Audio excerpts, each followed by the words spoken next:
muitos crimes na cidade, né? Então ela teve que dar uma atrasadinha lá por conta disso. Mas eu vou apresentar a equipe, essa é a Isa, ela vai ficar passando hoje os slides, e ela faz atendimento lá também no nosso gabinete. A Júlia, que responde vocês, que também dá esse atendimento, e a Val também, que é a nossa porta-voz também das redes sociais.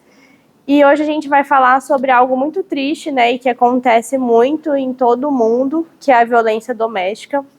Então é um assunto muito sério e bem assim, que a gente precisa prestar atenção mesmo, né? Então eu peço para que a gente possa prestar atenção mesmo durante a palestra. Às vezes vai ter casos bem chocantes, né, e a gente vai ficar um pouco escandalizado assim, mas pra gente não dispersar, porque é um assunto que a gente precisa falar, tá? E aí a gente vai começar com um vídeo da Cíntia Chagas, para vocês verem. O áudio aqui tá bom, mas aí se tiver muito baixo, às vezes a gente fecha a porta aqui, não sei, pode fechar? Pode. Que às vezes abafa um pouquinho, né, o som.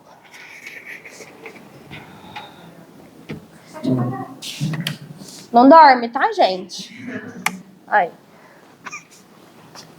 Violência física, sofri violência psicológica, eu fui chantageada e eu tive que desenvolver com uma ajuda psiquiátrica, uma força sobrenatural para continuar de pé.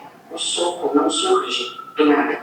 Primeiro vem um empurrão, depois um beliscão, depois um objeto que é lançado na sua direção, socos na parede, socos na mesa, e a coisa evolui. Começa geralmente com microagressões e vai ganhando mais cada vez maiores, né? Quando nós apanhamos, porque eu apanhei, eu sei o que é. Quando nós apanhamos, no dia seguinte, me pedindo de desculpas, nós queremos resgatar aquele homem pelo qual nós nos apaixonamos. Quando a mulher entender que ela deve ser o pai dela, que ela deve ser a dona da vida dela, que ela deve cuidar da própria proteção e que ela só precisa de um homem que dê amor a ela, ela sairá desse ciclo no qual ela entra e sai de relacionamentos violentos, entra e sai, e finalmente encontrará um homem que de fato a ame, no momento em que eu vi que o próximo passo seria, de fato, a minha morte. Foi a hora em que eu disse, não dá mais.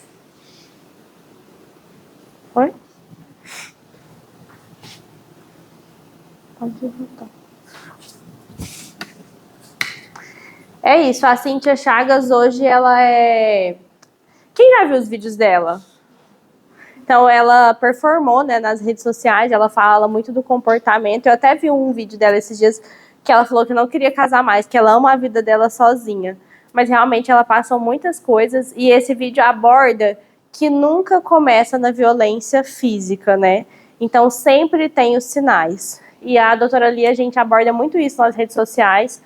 A maioria dos vídeos a gente traz um caso e alerta a população, porque a gente ignora muitas vezes os sinais, né? E às vezes é uma voz mais alta, às vezes é uma coisa básica, por exemplo. Ah, não faz faculdade não, eu te mantenho. Pode deixar que eu sustento a casa. E aí, querendo ou não, você vai se diminuindo, não vai tendo independência financeira, não vai tendo voz. Ah, não vai lá na sua mãe, não, hoje eu queria ficar com você mais um pouco. E aí, quando é festa, você vai afastando da sua família. Então, são pequenos sinais que geram muitas coisas. Oi. Olha quem chegou. Cheguei. Boa tarde. Então é isso, gente. A voz agora com a doutora Lia. Peraí que ficou horrível esse microfone. Aí. Desculpem o atraso, mas estou lá no plantão. Mulher 1001, né? E não consegui sair um pouco antes, para a gente não ter que desmarcar a palestra que já estava agendada. Como eu fui escalada no plantão, eu resolvi manter e aí aconteceu esse imprevisto. As meninas começaram aqui, né, passando. Mas eu fiquei sabendo que vocês querem falar, nem é de violência contra a mulher? Também, né, gente? Então, deixa eu me apresentar para vocês. Eu sou a delegada Lia Valec, sou delegada da Polícia Civil há mais de 18 anos, mas a minha história na polícia, né, começa antes de delegada, como a foto mostra ali, eu fui soldado da Polícia Militar por quase 6 anos. Como a história de muitas mulheres, né, chegar até o posto de delegada não foi fácil. Parece que a gente precisa sempre enfrentar uma pedra ou uma montanha pelo caminho, né? Para mim, começou muito cedo. Eu fui mãe adolescente, fui mãe aos 15 anos de idade. E ali é que eu tomei o primeiro baque, né? No sentido de, talvez, aquele monte de sonhos que eu tinha, até a crença que as pessoas tinham na minha capacidade de ser bem colocada profissionalmente, de conquistar muitas coisas, foi desacreditado, né? Porque acho que até hoje a gente tem isso, mas há 29 anos atrás, era mais ainda, né? De achar que quem engravida na adolescência está fadado a ser uma dona de casa, a não ter um futuro profissional. E aí eu precisei mostrar que não é bem assim, né? 10 anos depois, aos 25 anos, eu me torno delegada de polícia. Não foi fácil, não foi tranquilo, né? Eu tive que superar cada dia, porque, para vocês terem uma ideia, quando meu filho nasceu, meu filho mais velho, eu fazia o primeiro ano do colegial. Mas nem o primeiro ano do colegial eu perdi. Eu sempre gostei muito de estudar, e foi o estudo, né? Foi a minha dedicação, foi o concurso público que me fez vencer. E eu sei que todo mundo tem sonhos e desejos e objetivos, e eu gosto de contar um pouquinho, brevemente, né, da minha história, para mostrar que aquilo que está guardadinho a gente não tem que desistir, não.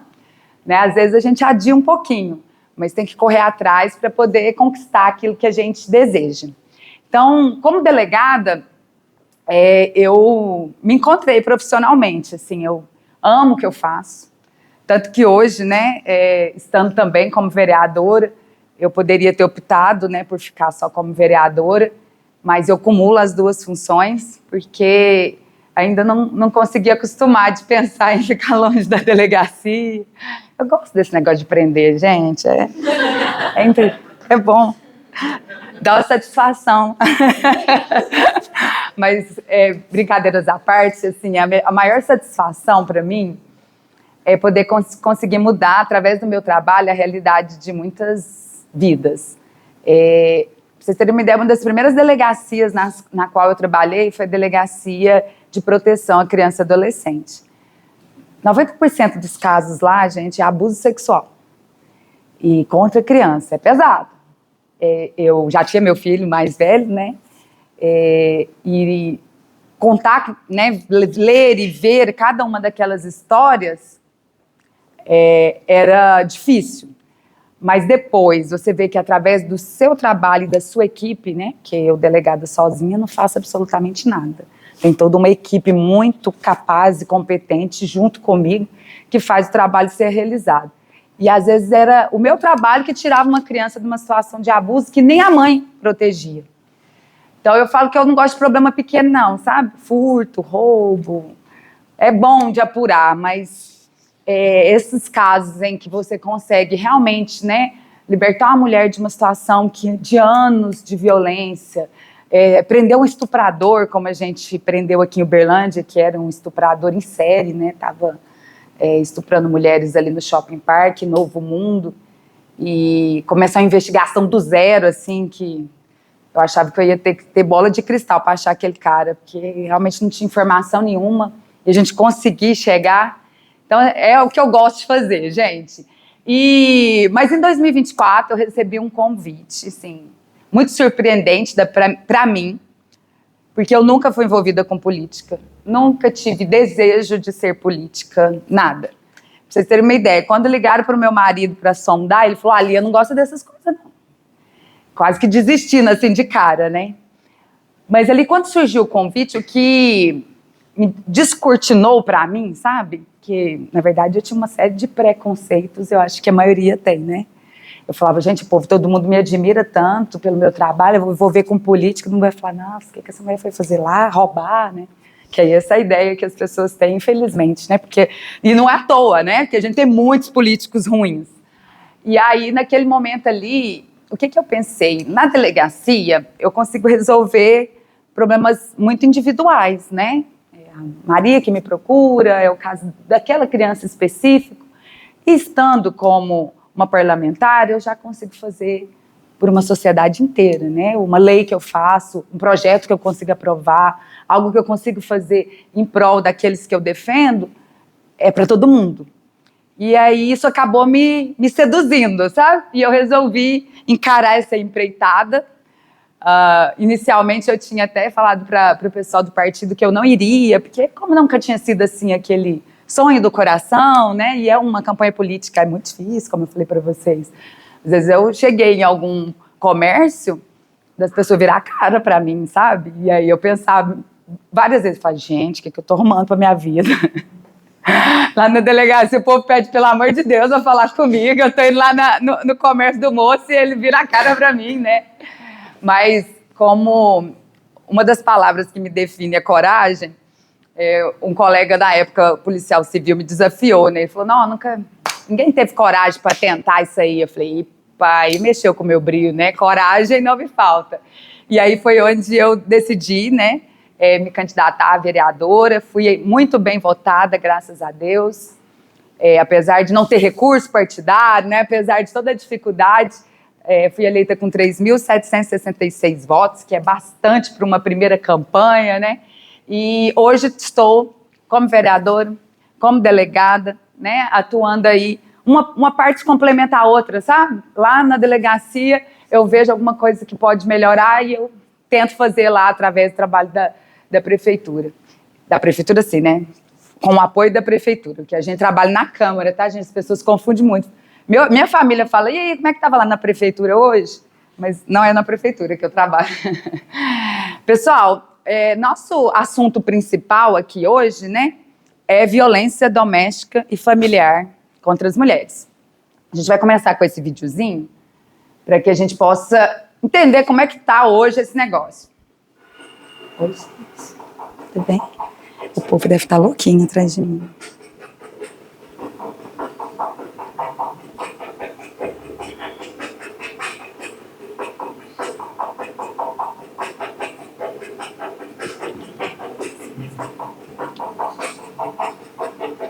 Não é esse áudio, não?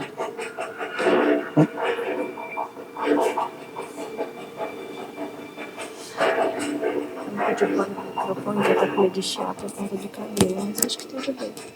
Até aqui, tá? Já tá gravando? Tá.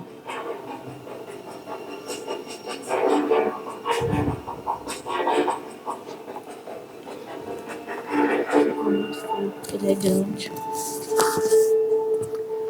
Pessoal, essa moça, ela foi agredida até a morte, ela é amiga daquela primeira que foi arrastada. Esse caso aconteceu em Uberlândia, ali no bairro Canaã. Esse também em Uberlândia.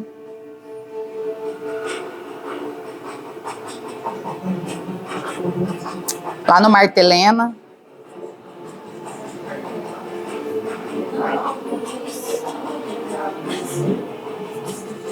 E esse, infelizmente, foi o último caso de feminicídio que nós tivemos aqui na nossa cidade. Aquela criança lá segurando essa colinha é filho da vítima e do autor. Ele presenciou a mãe ser morta na semana do aniversário de 7 anos dele. E as 2 filhas da vítima estavam lá dentro da casa também, presenciaram toda a cena. Porque às vezes as pessoas que estão aqui na plateia podem pensar assim, mas por que a gente precisa falar disso, né? Eu sou bem casada, ou eu nem quero saber de homem, que hoje nós estamos chegando nesse ponto. Falar, não vou mexer com isso não, tá muito arriscada, né? O cenário não tá positivo para as mulheres. Ou os meninos, né, os homens que estão aqui, falar, não sou violento, não sou abusivo, que esse assunto me interessa, né? Gente, o assunto interessa porque eu posso até não estar falando aqui para mulheres vítimas de violência, mas eu posso estar falando para filhas de mulheres vítimas de violência, filhos, irmãos, irmãs, amigos, netos, porque tem um dado que fala que 58% da população brasileira conhece alguma mulher que é ou foi vítima de violência. E no vídeo que vocês viram, né, que aquela influenciadora super famosa, a Cíntia Chagas, faz, eu gosto de colocar ele na palestra, para a gente desmistificar a história de que a mulher que é vítima de violência é aquela mulher que mora lá no bairro distante, sabe? Aquele bairro mais pobre, aquela que não tem renda, que não trabalha, que não tem profissão, que não tem estudo. Não. Hoje, infelizmente, mulheres de todas as idades, classes sociais, níveis de escolaridade, condição financeira, cor, raça, credo. A evangélica não está livre de violência, a católica, a espírita, infelizmente, atinge mulheres de todos os tipos. Então é isso que eu chamo vocês, para a gente ter um pouquinho de empatia, né, nessa tarde, para tentar entender o quanto esse fenômeno, né, tem atingido o maior número de mulheres. E a presença de homens nessa sala me deixa muito feliz, porque geralmente eu sou chamada para dar palestra para mulheres só. Mas esse assunto não é assunto só para as mulheres, né? É assunto para os homens. Primeiro, porque mulher pratica violência doméstica e familiar? Pratica. Pode responder por isso? Sim. Com certeza. Qual o contexto, né? Quando ela agride um familiar, quando ela agride um companheiro, ou quando são duas mulheres, né, que são companheiras. A gente tem algumas diferenças na lei em relação a homens e mulheres. Por exemplo, os homens vivem me pedindo uma lei João da Penha. Mas quanto que nós vamos ter a lei João da Penha? Por que não tem a lei João da Penha, gente? Porque é proporcional.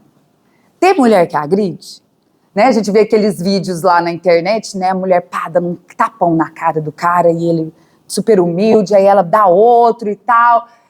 Mas aquilo é exceção. E eu falo disso com muita propriedade. Chegar um caso de um homem agredido por uma mulher lá na delegacia é raríssimo. O que é que costuma chegar? Agressões mútuas, né? Às vezes ela inicia a agressão, ele revida e os dois se agridem. Tem muito mais força física, né, gente? Então é completamente diferente. Mas, se acontecer, se a mulher agredir, ela responde também. O que o homem não tem direito? Não tem direito às medidas protetivas, às medidas de proteção da lei, não tem direito a ir para uma casa-abrigo, né? Então, tem algumas coisas que são respaldadas apenas para as mulheres, porque, na prática, quem precisa disso são as mulheres. E quando a gente vai falar de violência contra a mulher, a gente fica falando, o homem. Ah, Lia, você está discriminando a gente. Mas é porque os homens são responsáveis por 85% dos casos de violência. Então faz sentido eu ficar falando aqui das mulheres? Não faz. Mas o porquê é tão importante ter homens na plateia? Primeiro, para que vocês possam entender um pouco dessa dinâmica, né?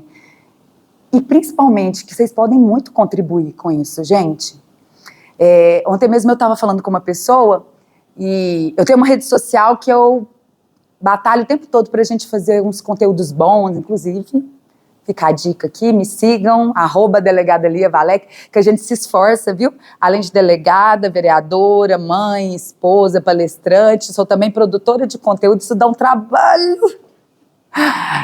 Essa aqui, ó, tá me caçando, já tem uns 2 dias, eu preciso gravar um vídeo tal. Por quê? O que é nosso objetivo ali, né? É sensibilizar as pessoas, é levar informação, é ser... Sabe aquela gotinha do copo que a pessoa estava precisando para transbordar e ela fala, agora eu vou mudar minha vida, agora eu vou fazer diferença, vai fazer diferença, né?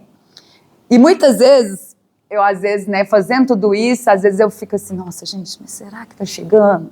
Será que a mensagem está impactando as pessoas mesmo como eu gostaria que impactasse? E ontem eu fiquei muito feliz que eu tive um relato nesse sentido, de uma mulher que me chamou assim no cantinho e falou, deixa eu te contar uma coisa, fazia tempo que eu queria te encontrar para te falar. Eu vivi um relacionamento que tinha várias coisas, né, que não me faziam bem. Aí, no dia do meu aniversário, aconteceu um episódio, algo que me deixou muito triste. E aí eu falei, gente, mas no dia do meu aniversário... E aí eu abri o celular e vi lá um vídeo seu que falava assim, 8 sinais de que você vive um relacionamento abusivo. Eu li, até me recordo desse material que a gente postou. E a hora que ela foi olhando, ela falou, bate tudo. Eu vivo um relacionamento abusivo. E ela falou assim, minha mãe era contra, meus filhos me avisavam, e eu já estava até de casamento marcado. E depois de eu ver aquele post seu, eu falei, não quero isso mais não. Então, assim, chegou a mensagem, né, o que a gente tanto queria. E os homens, né, podem contribuir, como eu estava falando para vocês, eu estava conversando com uma pessoa ontem, que quando essa mensagem é dada por outro homem, do tipo, cara, você falou desse jeito com a sua esposa? Não, cara, você não tá certo, não. Sabia que isso é crime? Sabia que isso é violência moral? Não, você não pode falar que você vai quebrar a cara dela, não. Isso aí é ameaça. Não, esse tipo de posicionamento não é um cara de bem, não. Porque muitas vezes, algumas coisas, né, são relativizadas entre o público masculino. Ah, mas a mulher enjoada. Ah, mas eu estava nervoso. Ah, mas não foi nada isso. Não sei se vocês sabem, aqui em Uberlândia, todos os homens que recebem uma medida protetiva, eles passam por um grupo reflexivo. Tipo, ensinar a ser homem, sabe? Mais ou menos assim. Então, os homens chegam lá, gente, eu já ouvi relatos de várias técnicas que trabalham, e chegam lá revoltadíssimos de estarem participando desse curso. Aí falou assim, isso que eu tô fazendo aqui? Nunca pus um dedo na minha mulher. E aí, à medida que eles vão falando, né, os tipos de violência, o que são as situações de abuso e tal, aí que a ficha cai. E vê que, na verdade, ele praticava crime, ele não praticava a violência física. Mas é só a violência física que é considerado violência contra a mulher? Não. A gente tem vários tipos de violência. A física é tapa, soco, chute, empurrão, puxão de cabelo, facada. Mas, além dela, né, a gente amplia. Humilhação, ofensa, xingamento.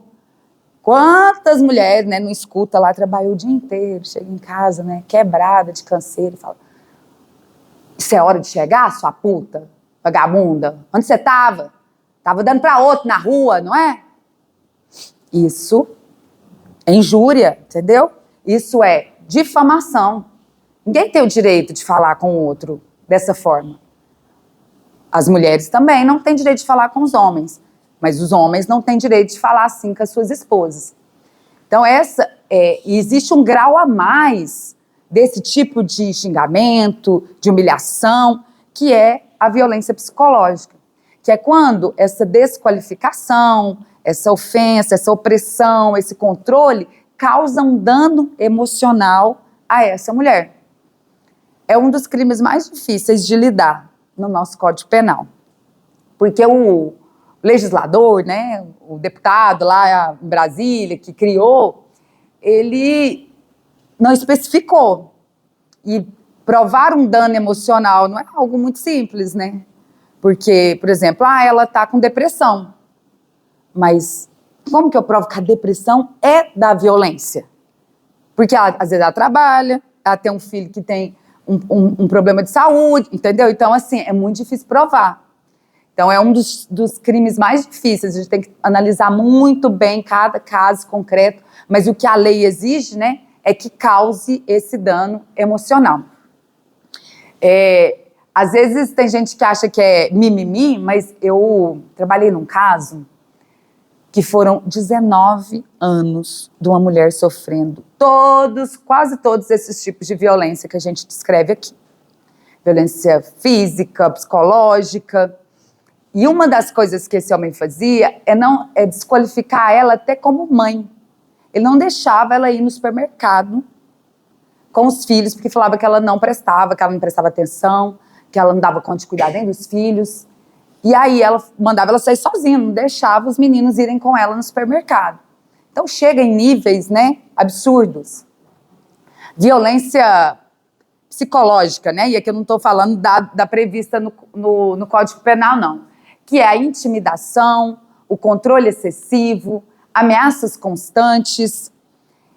A gente tem um crime que é muito comum quando a mulher decide romper o relacionamento, que é violento e abusivo, que é o crime de perseguição ou stalking. que seriam ameaças, mas de um jeito constante, que aí interfere na liberdade da pessoa, que a constrangem, né? Tem homem que vai na porta do trabalho da mulher todo dia, manda mensagem, quer reatar o relacionamento, insiste, ela fala que não, ele não respeita, pula o muro da casa, fica lá de prontidão, tenta arrombar, vai lá na porta da casa, no trabalho, manda mensagem, ou às vezes expõe essa pessoa, né? Eu até falo muito com as adolescentes, mas essa dica nem fica só para as adolescentes, né? Eu falo, não se prova amor com nudes, tá, gente? Pelo amor de Deus, que a gente não sabe como que isso depois pode ser utilizado, né? Dizem que a gente só conhece uma pessoa depois que separa dela. Isso é bem verdade. Recente, no plantão, até o policial que atendeu lá, um homem, né? Porque o plantão não é da delegacia de mulheres. O plantão onde eu trabalho é plantão de tudo. Furto, roubo, tráfico, embriaguez ao volante e violência contra a mulher, tudo, né? E aí a moça chegou lá muito abalada, porque depois de 2 anos que ela, né, vem tentando terminar esse relacionamento, ele tinha pegado uma foto dela íntima e colocado a foto de WhatsApp dele era ela. E aí o policial que atendeu tem filha, né? Aí ele tava assim, indignado, falou, mas que cara sem vergonha, né, fazer isso com a menina, uma exposição dele. Porque quando a gente faz esse tipo de troca de fotos, é confiando no outro, né, dificilmente alguém, não, vou mandar para que você possa expor para todo mundo, para eu ficar famosa. Dificilmente, né, claro que pode existir algumas pessoas assim, mas dificilmente. Então é uma confiança que é, né, quebrada. O controle excessivo. Gente, o controle excessivo, ele até não está previsto, sabe? Assim, controlar uma mulher não está previsto no Código Penal. Mas ele é uma situação muito clara de que é um relacionamento abusivo e que isso vai evoluir para outros tipos de violência, sabe? Controles assim... eu estava na cabeleireira esses dias e ela me contou uma história de uma moça que chegou lá com o cabelo preso só na pontinha aqui, com uma liguinha, né, aquela xuxinha que a gente põe no cabelo, só na ponta. E aí a cabeleireira falou, gente, mas o que é isso, né? Geralmente a gente prende aqui, né, no alto da cabeça. Ela falou assim, não, é porque isso aqui foi o máximo que meu marido autorizou eu cortar do cabelo. Então, assim, nem o cabelo dela, ela tem direito, né, de decidir como esse cabelo fica, né, curto, longo, branco, preto, loiro, né, azul, né, gente? Então, o controle vai passando por, controla tudo. Onde tá, com quem tá, o que tá fazendo. Liga de vídeo. Não duvido de você, né, não confia, pode ligar de vídeo, eu quero saber onde você tá, o que você tá fazendo. Tinha um outro caso que a mulher acordava de madrugada com o namorado ligando. Aí ele perguntava, onde você tá? Aí ela, uai, tô em casa, dormindo. Manda a localização que eu quero ver. Então, gente, isso é muito sério. Por quê? Nenhum desses casos terminou bem. Não ficou só no controle. Que às vezes se tiver ficado só no controle, a gente fala, mas que saco, que cara porre, né? Mas ele tem várias qualidades, então eu vou suportar. Não. Essa moça da localização, vocês não têm noção como chegaram as fotos. Ela procurou a polícia depois. As fotos do quanto esse homem machucou ela numa viagem que estavam fazendo em outra cidade, inclusive pro lado de São Paulo. Então, assim, o controle é uma situação que a gente tem que atentar, prestar atenção, né? A violência sexual. Existe violência sexual dentro de um relacionamento amoroso? Mas minha mulher não é obrigada a transar comigo? Não. Vou dar esse recado, não é. E assim, não tô falando, né, de casos em que a gente sabe que dentro do relacionamento tem, né, um charminho, né, não, amor, hoje não, aí ele insiste e tal, você acaba cedendo. Estou falando de violência e ameaça para a prática de relações sexuais. O último flagrante que eu fiz de violência contra a mulher foi disso.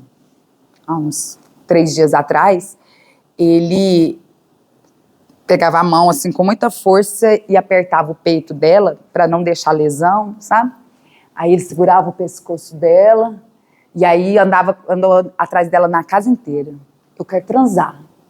Hoje eu quero transar. Vai lá pro quarto agora. E ela esquivava e tal, 2 crianças dentro da casa.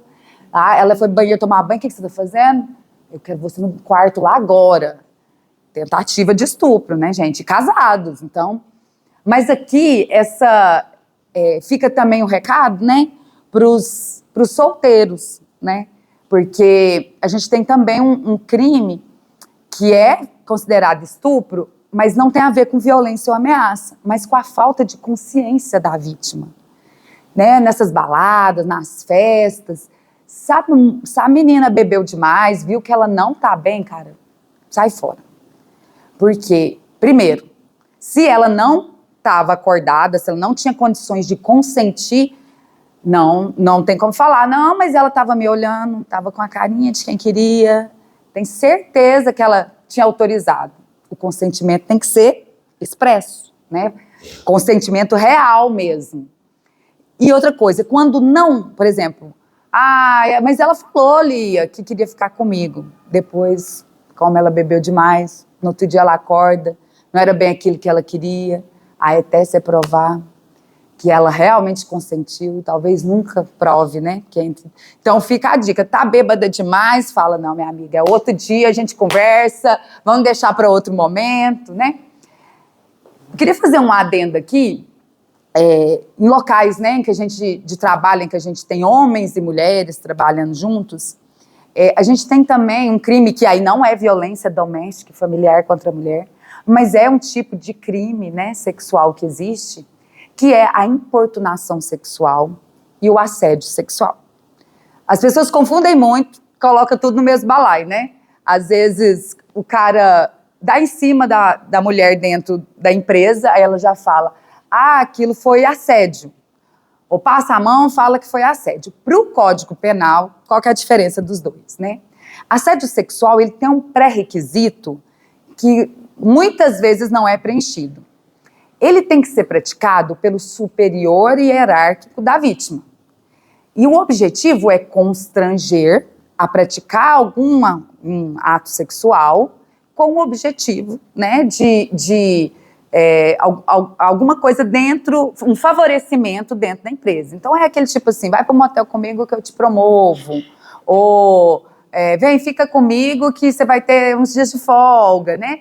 Prometendo ali benefícios. Então o assédio pressupõe. Então quando são 2 pares, ou seja, pessoas que têm a mesma hierarquia, aí não se fala em assédio sexual.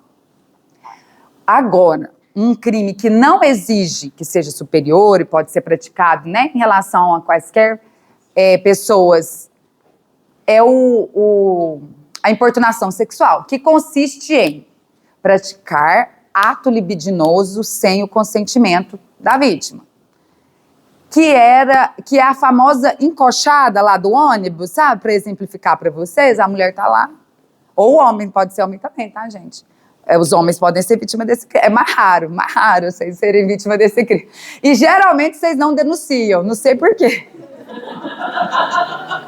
Eu nunca fiz um caso de importunação sexual que um homem seja vítima, não sei por quê. Deve ser cultural, né? É porque a sociedade também é pesada com vocês, né? Não fala assim para uma investida feminina, não, né? Nossa, aquele ali, ó, não é homem, não, e tal. Então, a importunação sexual é quando há o toque, né, em alguma região, ou um beijo forçado, ou toque na bunda, no peito, né, ou, por exemplo, um toque na coxa, mas ele tem que ter um contexto de desejo sexual, né, ato libidinoso é isso, qualquer ato que tem por objetivo satisfazer meu tesão, meu desejo sexual. Então, demonstrando que seja isso, né, é considerado importunação sexual. E as penas, assim, a do assédio até é uma pena menor, mas a da importunação é uma pena que dá flagrante, que vai para o presídio, sabe? Então, não é nada agradável. Tá igual o pessoal, às vezes alguns homens, né, brincam comigo e falam assim, mas eu queria queria que você me prendesse, queria que você presa. Eu falei, você não vai gostar. Eu sou legal só fora da delegacia. Lá, você não vai achar bom ser preso por mim. Gente, a violência patrimonial é também uma... Aqui, ó, constrangimento ilegal. Elas estão me mostrando a placa de 5 minutos, gente. É violência patrimonial. Violência patrimonial é quando se apropria dos bens da mulher, às vezes até do salário, gente. Tem casos, uma amiga minha tinha uma funcionária que ela recebia o salário, ele não trabalhava, ele pegava o salário dela todinho. Destruir roupa, o carro, queimar os documentos, né?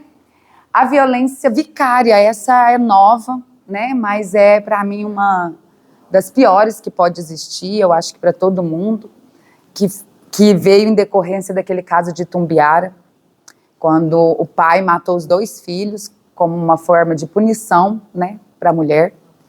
Então, matar o filho ou qualquer familiar da mulher como objetivo de causar dor e sofrimento a ela, hoje tem pena de 20 a 40 anos de prisão. É uma pena bem severa, né? Na média das penas do nosso Código Penal, mas tem que ser mesmo, né, gente? E assim, eu fico pensando, né, aquele caso é um caso que levou muita gente a refletir, né? Que era uma pessoa socialmente muito bem vista, né? Ocupava um cargo público. E aí eu fico pensando em que momento que aquela pessoa se perdeu tanto, né? No sentido de, cara, isso está passando pela minha cabeça. Eu estou sentindo um ciúme que é algo fora do comum. Eu preciso de ajuda, eu vou procurar ajuda, né? Nossa senhora, a sociedade, né? A gente tem um tribunal da internet aí que, pelo amor de Deus. E eu quero até falar, né, como o nosso tempo vai ficar bem reduzido aqui, eu quero até falar sobre essa parte aqui do impacto da violência nos nossos filhos. Eu até falo que não é fácil, sabe? Sair de um relacionamento violento, abusivo. E as mulheres são muito julgadas por isso. Existe até aquela famosa frase, né? Como é que é? Fica porque gosta de apanhar. Fica no relacionamento porque gosta de apanhar. Não gosta, gente, de apanhar. Porque por trás disso tem tanta coisa que a gente nem imagina. Tem dependência emocional, tem dependência financeira, tem medo, tem questões relacionadas até com a criação dessa mulher, de como ela aprendeu a se relacionar. Porque como que a gente aprende a se relacionar? Vendo nossos pais, nossos avós, as pessoas que estão em torno de nós. Aí, quando você começa um namoro, que o cara te xinga de puta pra baixo, quando ele fala que vai te arrebentar no meio se você não fizer alguma coisa do jeito que ele quer, quando ele te empurra, quando ele te dá um soco, um tapa, um puxão de cabelo, e você sempre viveu nesse ambiente, que a sua mãe passava por isso, ou sua avó passava por isso, o que você vai falar? É assim mesmo. É assim que as pessoas se amam. É assim que funciona um relacionamento amoroso. É só um dia ruim. É só uma fase. Vai passar. Porque, na verdade, não tem agressão todo dia. É outro mito que tem muito, sabe? E essa frase, a gente tinha até um material de trabalho, né, quando a gente vai para as ruas fazer panfletagem, eventos, que eu fiz questão de colocar essa frase. Eu achei que ele ia mudar. Por quê? Isso também está muito relacionado com uma questão social. Porque a gente coloca um peso, né, as mulheres colocam um peso nelas de que elas são responsáveis por manter a família. Afinal de contas, elas aprenderam que uma mulher boa é aquela que suporta o sofrimento. Nossa, minha avó, nossa, aguentou não sei quantas traições, filho fora do casamento. Ixi, meu avô era bruto, sem educação, batia nela, mas ela aguentou tudo. Ô, mulher boa. A mãe é a mesma coisa. Não, minha mãe é forte, né? Nós queremos ser reconhecidas como fortes, mas não nesse sentido, né?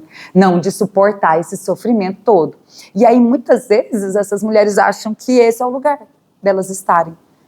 Se Se eu suporto dor, sofrimento, é melhor que meus filhos suportarem. É melhor que meus filhos não terem condição de ter uma vida boa, ou desfazer o meu lar, né? Meus filhos serem criados longe do pai. Então, assim, é uma série de coisas que fazem com que essas mulheres se sintam incapazes de sair desses relacionamentos. Mas eu sempre chamo para esse ponto, sabe?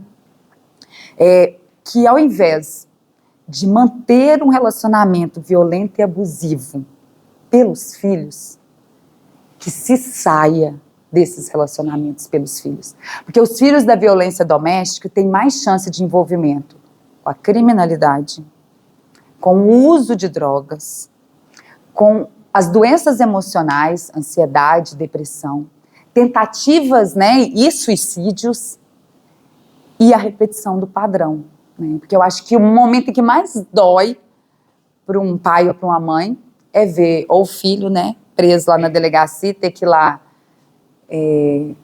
pagar o advogado, né, saber o que está acontecendo, ou ter uma filha chegando em casa, né, agredida, vítima de violência, porque o que ela aprendeu sobre relacionamento foi isso.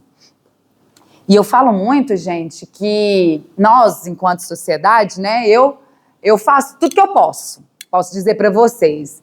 Eu prendo lá na delegacia, eu ajudo a vítima, eu peço a medida protetiva, eu encaminho para um serviço que precisa, eu crio uma lei para proteger como vereadora, eu faço palestra, eu me desdobro, faço conteúdo, me desdobro. E às vezes vocês podem estar se perguntando, e eu? O que eu posso fazer para contribuir, para que a gente tenha um mundo melhor, um mundo em que as mulheres sejam respeitadas? Porque o que eu falo dificilmente se confunde com feminismo. Porque vocês não vão me ver falar, vamos pôr fogo nesses homens tudo, porque vamos inverter, né? Na época lá atrás punha fogo nas mulheres que era bruxa, agora vamos pôr fogo nesses homens tudo. Não levanta a bandeira contra os homens.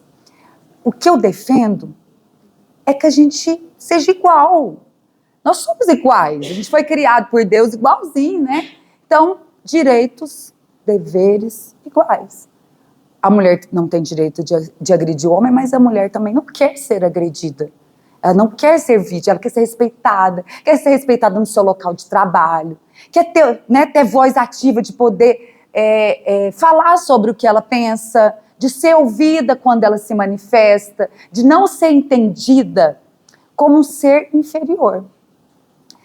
Eu já li muita coisa, vejo muito vídeo que faz uma referência, não sei se faz sentido para vocês, mas para mim faz bastante sentido, de que esse fenômeno da violência contra a mulher está muito ligado ao sentimento que os homens, né, que são os maiores autores de violência, têm de entenderem as mulheres como inferiores, como seres inferiores. E quando a gente começa a comparar, faz bastante sentido para mim. Por exemplo, vamos comparar o Hitler. O que era o pensamento do Hitler? Eu sou ariano, branco, maravilhoso, e todo mundo, todos estão abaixo de mim. São inferiores, insignificantes, e aquilo que é pequeno, insignificante, menor, posso fazer o que eu quiser. Posso matar, posso agredir, posso torturar, posso fazer o que eu quiser. Se passar uma barata aqui, ó, na sala, a gente não vai ter nem dúvida de pisar nela e matar ela. A não ser minha mãe não gosta de matar as baratas, não. Outro dia ela falou para eu não tampar um buraco da rua porque as pombinhas estavam bebendo água no buraco. Mas, exceto a Selma, todo mundo mataria a barata. Por quê? Porque a gente acha que ela é inferior, né? Menor, inferior. E é esse, muitas vezes, o sentimento desses homens violentos e abusivos, de que as mulheres são inferiores a eles. E a gente precisa mudar esse sentimento em todas as esferas, né? Vocês viram a confusão política que está acontecendo aí, né? Que o Flávio Bolsonaro não aceitou a opinião da Michelle e o bicho está pegando lá. Mas por quê? Porque ela sentiu que, por ela ser mulher, ela não estava sendo respeitada. Né? E a gente está no trabalho, tem homem e mulher, a mulher tem o mesmo poder, né? Deve ter, né? O mesmo poder de voz. Me perguntam muito, sabe? Sobre como é na delegacia. Lia, veio fazer uma palestra sobre o preconceito, né, na polícia. Não vou ter nem 2 minutos para poder falar para vocês. Eu nunca sofri preconceito na Polícia Civil. Na Polícia Militar, eu enfrentei umas situações, sabe? No curso de formação de soldados, eu era a primeira colocada. Eu fui fazendo as provas dentro do curso, ia somando as notas e os chefes de curso, né, das turmas, iam ficando sabendo quem eram as melhores notas. E as provas foram acontecendo e eu sempre estava em primeiro lugar. E o segundo lugar era um homem. E a turma tinha mais de umas 242 pessoas. 225 eram homens. 16 ou 18 mulheres. E uma mulher era a primeira colocada. Mas os chefes de curso ficaram puto da vida, né? Tipo assim, não é possível, que essa mulher vai ser a primeira colocada, né, de um curso com esse mundo velho de homem aqui. E colocaram, tipo, uma disputa, sabe? Não, você tem que passar ela para o segundo colocado. Ali eu senti, né, que ali tinha a ver com a minha condição de mulher, né? Mas dentro da Polícia Civil, há um respeito muito grande, sabe? Pelas chefes, delegadas. Eu nunca tive uma ordem desacatada por ser mulher, mas depende muito do ambiente. E o que a gente quer, né, para os ambientes empresariais, para o ambiente de trabalho, é que, independente do sexo, né, as pessoas tenham aí seus postos e posições devidamente respeitadas. Mas voltando aqui nos nossos, o que a gente pode contribuir? Eu entendo que a gente pode contribuir muito na educação dos nossos meninos e meninas. Quem é mãe? Quem é mãe ou pai aqui?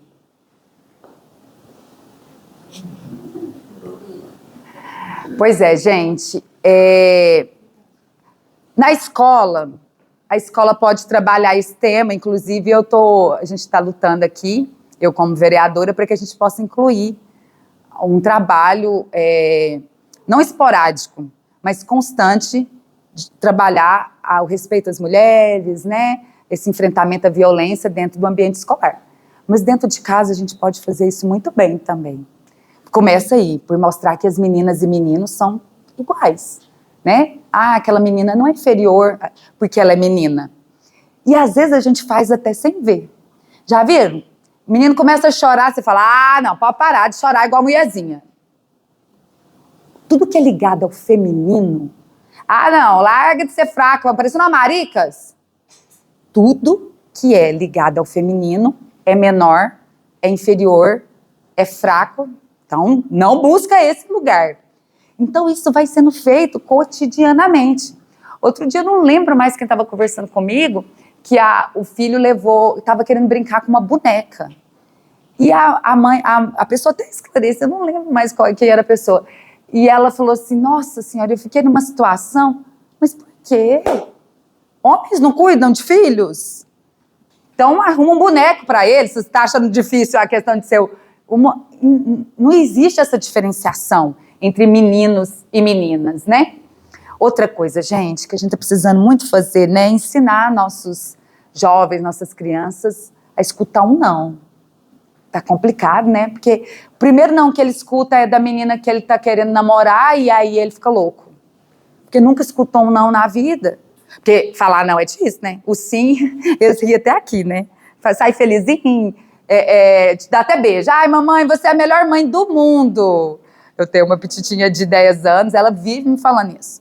Ai, mamãe, você é a melhor mãe do mundo. Mas, a hora que falo não, aí tem cara feia, aí fecha a cara, fica chato, não quer saber, responde, né? Mas é nosso papel, de pai e mãe, mostrar que existe não, porque vão ser vários na vida que eles vão escutar, que vai se frustrar, que aquela menina lá bonitinha vai falar, você não quero saber disso não, que vai te trocar por outro, e tá tudo bem, porque amanhã você também vai achar outra, que era 10 vezes. Sabe, conversas desse tipo que é importante a gente ter e mostrar, né, no nosso dia a dia, com alguma coisa que você está vendo na internet, um filme que está assistindo, um livro, né? A gente tem até uma indicação de livros, que até pedi para as meninas fazerem um levantamento, depois a gente pode enviar, que pegou o contato de vocês, de livros que são legais para ler com os meninos, para a gente ir desmistificando essa situação. Ensinar que o corpo das meninas tem dono, né? E elas são as donas, que não pode tocar sem o consentimento, que não tem essa história de brincadeira de menino e brincadeira de menina. E quebrando, né, esse machismo que pode existir, para que a gente possa verdadeiramente contribuir. Esse é o do... Eu que voltei? Esse é um livro, são os livros que a gente indica para mulheres que vivem a dependência emocional. São livros bem bacanas. Depois, se alguém quiser, a gente pode encaminhar para vocês. Pessoal, como o nosso tempo aqui chegou ao fim, eu vou só passar esse vídeo, que é um vídeo que a gente fez um alerta, né? Tentando mostrar para as pessoas que existe um sinal de pedido de ajuda e que a gente tem que ficar atenta a esse sinal, porque a gente pode ajudar uma mulher que é vítima. Já viram? É um sinal, o sinal é a mão espalmada, o dedo polegar para dentro, fechando com os 4 dedos. Meninos e meninas podem fazer, tá? Se algum homem precisar, pode fazer também, tá? Não é exclusivo das mulheres, não. E aí a gente fez um experimento social, para mostrar se as pessoas em Uberlândia estavam sabendo reconhecer o sinal.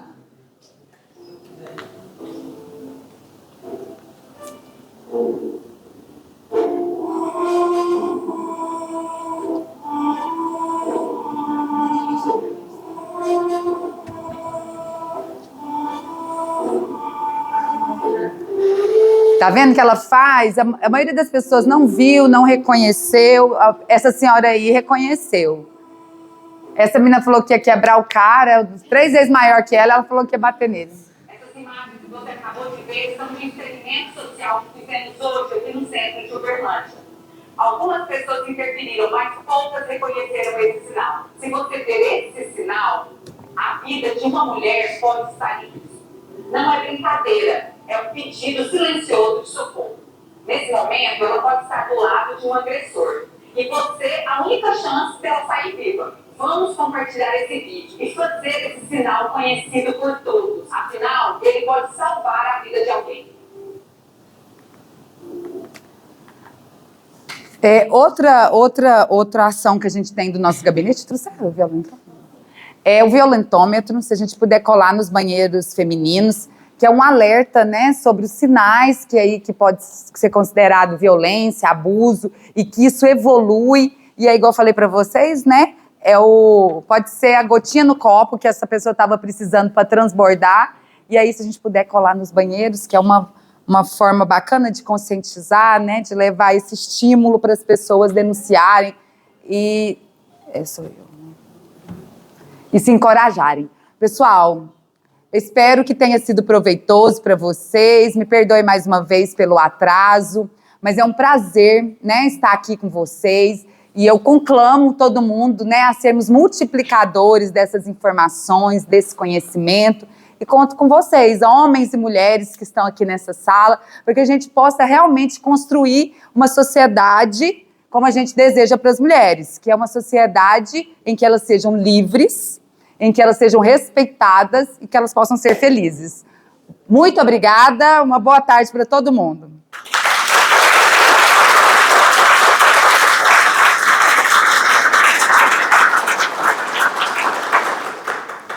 Eu acho que o tempo já deu, né? Não tem pergunta. Eu tenho uma pergunta. Uhum. Seja muito comum a violência contra as mulheres que a gente vê hoje, né? Mas assim, eu queria que você me falasse como você consegue discernir o ciúme simples, que é hoje dar um comum nos relacionamentos, de um controle abusivo. Não só da parte só dos homens, mas das mulheres também. Uhum. Porque eu acredito